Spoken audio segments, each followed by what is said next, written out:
Pernahkah kita kelepasan bicara dalam situasi menghadapi wabah corona sekarang? Kita lepas kendali, kita lepas bicara. Di mana ya Tuhan? Kenapa ya Tuhan? Kau izinkan ini terjadi? Ya. Melalui peristiwa ini sebenarnya Tuhan baik buat kita. Dia ingin supaya kita menata hati kita. Dia ingin supaya kita mulai bisa menata bicara kita, menata cakap kita. Ya, kita mau belajar dari seorang yang bernama Ayub. Memang pada awalnya dia diizinkan Tuhan untuk mengalami kesusahan yang hebat. Tapi pada akhirnya Ayub mengalami kelimpahan janji Allah yang luar biasa. Bahkan berkatnya 2 kali lipat. Oh, luar biasa. Itu Ayub. Kenapa Ayub bisa mengalami yang demikian? Karena Ayub bisa menata cakapnya. Ayub bisa berkata benar tentang Allah. Kita baca ya ayatnya yuk. Ini dari Ayub 42 ayat yang ke-8. Ya. Kita dalam situasi ini diajar Allah untuk menata, mengatur cakap kita. Jangan dibiasakan yang seperti dulu. Yang dulu udahlah dulu. Kita lewati, kita kubur. Sekarang cakap kita adalah cakap yang baru sebagai orang yang telah dilahirkan baru di hadapan Allah. Sebagai orang yang sudah dipenuhi Roh Kudus. Ayub 42 ayat 8. Apa katanya? Dikatakan demikian. Oleh sebab itu, ambillah 7 ekor lembu jantan dan 7 ekor domba jantan dan pergilah kepada hambaku Ayub. Lalu persembahkanlah semuanya itu sebagai korban bakaran untuk dirimu. Dan baiklah hambaku Ayub meminta doa untuk kamu. Karena hanya permintaannya lah yang akan kuterima.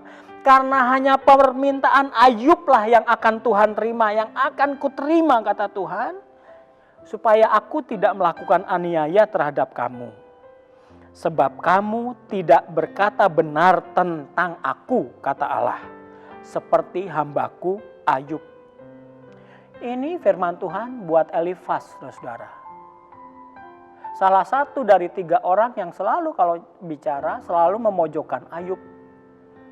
Dan tidak berkata benar tentang Allah. Kelihatan bicara kalau kita baca kitab Ayub secara keseluruhan. Perdebatan antara Ayub dengan ketiga orang itu, Elifas, Bildad, Zofar. Ketiga orang itu kelihatan bicaranya rohani. Tapi sebenarnya itu bicara yang memojokkan Ayub dan tidak bicara benar tentang Allah. Karena Allah lebih tahu motivasi mereka. Ya, sehingga Tuhan katakan dengan tegas, hanya permintaan Ayublah yang akan diterima Tuhan. Ini teguran buat Elifas. Ya, ini pelajaran berharga buat kita. Ayat 7 dikatakan, ya, setelah Tuhan mengucapkan firman itu kepada Ayub, maka firman Tuhan kepada Elifas, orang Teman. Ini dia. Apa firman Tuhan kepada Elifas, orang Teman? Murkaku menyala terhadap engkau dan terhadap kedua sahabatmu. Karena kamu tidak berkata benar tentang aku seperti hambaku Ayub. Itu kan kata-kata sok rohani Tuhan katakan tegas kepada Elifas. Engkau tidak berkata benar tentang Tuhan. Hati-hati dengan kata-kata yang sok rohani, saudara. Kalau itu menyalahi hakikat daripada Tuhan. Ya. Murka Tuhan menyala terhadap engkau dikatakan. Kalau kita tidak berkata-kata benar tentang Allah, apalagi dalam situasi kesusahan sekarang. Hati-hati cakap kita, bicara kita mesti ditata Tuhan. Saudara, mesti diatur. Jangan sampai mengata-ngatai Tuhan, menghujat Tuhan, meniadakan Tuhan. Nanti murka malah yang didapat oleh kita. Ya, ini pelajaran dari Elifas. Tuhan kepada Elifas. Siapa sih Elifas, saudara? Elifas dikatakan tadi dalam ayat 7 jelas ya. Setelah firman Tuhan mengucapkan firman itu kepada Ayub, maka firman Tuhan itu kepada Elifas. Orang apa saudara? Orang Teman. Teman itu Edom. Yeremia 49 ayat 7. Teman itu Edom. Negeri Teman itu adalah negeri orang-orang pinter. Oh, bayangkan saudara, negeri orang-orang bijak itu Teman, Edom. Elifas berasal dari Teman. Elifas berasal dari Edom. Tapi justru Tuhan murka kepada orang-orang yang sok pinter, keblinger seperti ini. Kelihatan bicara rohani, sok rohani, tetapi Tuhan murka. Nah, jadi kata-kata Tuhan menampilkan latar belakang Elifas dari Teman itu ada maksudnya. Karena Teman itu berarti negerinya orang-orang pinter, negerinya orang-orang bijak. Tuhan mau kasih pesan berharga buat kita. Hati-hati loh terhadap kepandaian kita kalau nanti ujung-ujungnya kepada pembenaran diri sendiri. Seperti Elifas, Bildad, dan Zofar yang memojokkan Ayub, orang yang saleh. Karena mereka merasa benar, merasa pintar, berasal dari Teman. Oke lah, saudara, kita semua punya pengetahuan, kita semua punya kepandaian, itu dari Tuhan. Amin. Tapi kita gunakan itu untuk kemuliaan nama Tuhan. Bukan untuk memojokkan orang per orang, seperti Elifas memojokkan Ayub. Bukan juga untuk tidak berkata-kata benar tentang Allah. Itu motivasi kita, Tuhan yang tahu. Kita bicara rohani, Tuhan tahu motivasi kita ya. Jangan sampai nanti ujung-ujungnya murka. Seperti Elifas tertimpa murka. Makanya Tuhan katakan, ambil. Ya, ini korban untuk menghapus murka Tuhan. Ambil 7 ekor lembu jantan dan 7 ekor domba jantan. Ini korban penebusan salah. Oleh sebab itu saudara, penting kita berkata benar tentang Allah.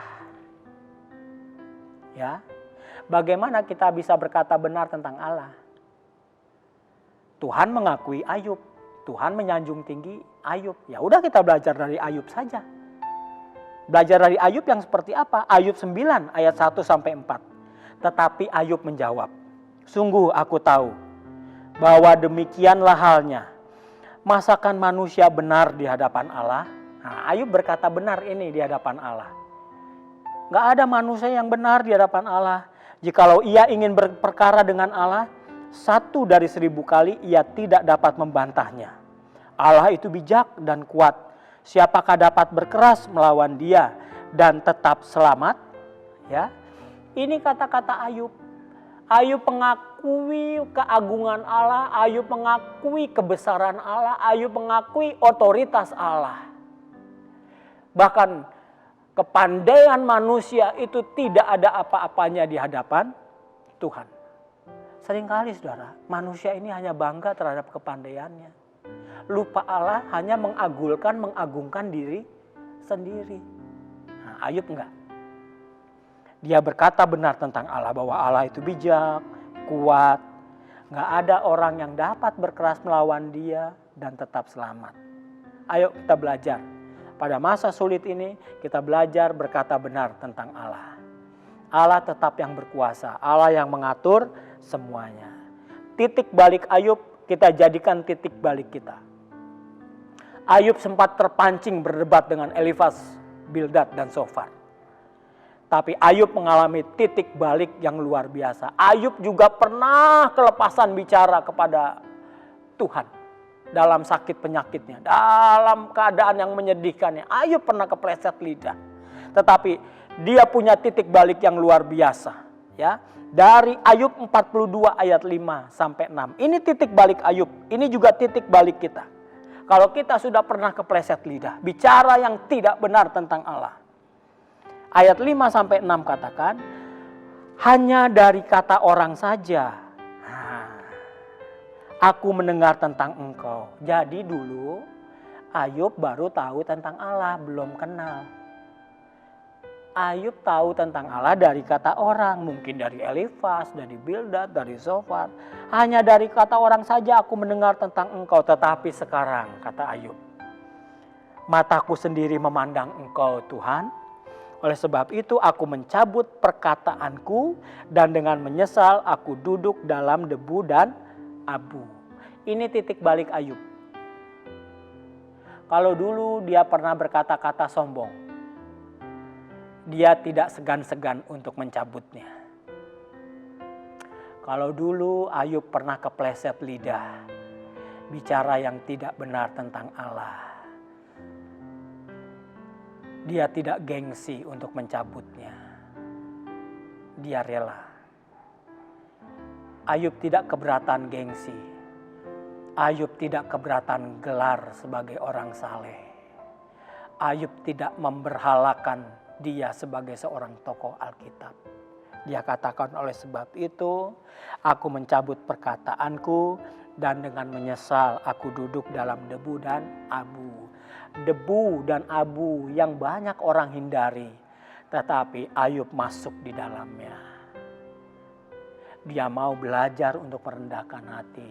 Dia belajar tidak berdaya di hadapan Allah. Dia belajar untuk mengakui otoritas Allah. Bagaimana dengan kita? Ayo kita ikuti teladan Ayub. Jangan kita keberatan gengsi untuk mencabut kata-kata kita yang keliru di hadapan Allah. Untuk mencabut komplain-komplain kita yang sempat kita keluarkan. Keluhan-keluhan kita menyikapi keadaan-keadaan sekarang. Kita cabut semuanya. Amin. Karena semuanya Tuhan izinkan berlaku di dalam kehidupan kita. Dan masa depanmu akan lebih baik seperti Ayub. Kalau engkau mencabut perkataanmu, apa yang dulu Tuhan ambil dari Ayub, Tuhan ganti pada Ayub 2 kali lipat. Puji Tuhan, ini juga yang Tuhan mau kasih buat saudara. Kita berbalik kepada Tuhan. Kita tunduk kepala. Terima kasih Tuhan untuk berkat renungan firman Tuhan. Ampuni kami Tuhan, mungkin sadar atau tidak sadar, kami pernah meniadakan Engkau. Kalaupun mulut kami tidak berkata-kata yang didengar orang, tapi hati kami pernah menghujat Engkau. Pernah kecewa terhadap Engkau. Ampuni Tuhan. Sesungguhnya Engkau mengetahui hati kami. Mulai hari ini kami mau belajar menata cakap kami di hadapan Engkau Tuhan. Bicara benar tentang Engkau. Bahwa Engkau Allah yang berdaulat mendatangkan. Engkau juga Allah yang berdaulat untuk mencabut. Engkau Allah yang berhak untuk mematikan. Engkau Allah yang berhak berkuasa untuk menghidupkan. Hanya Engkau Tuhan. Di dalam nama Tuhan Yesus Kristus kami terima dengan ucapan syukur keadaan ini. Keadaan kami, keadaan dunia ini. Haleluya. Amin.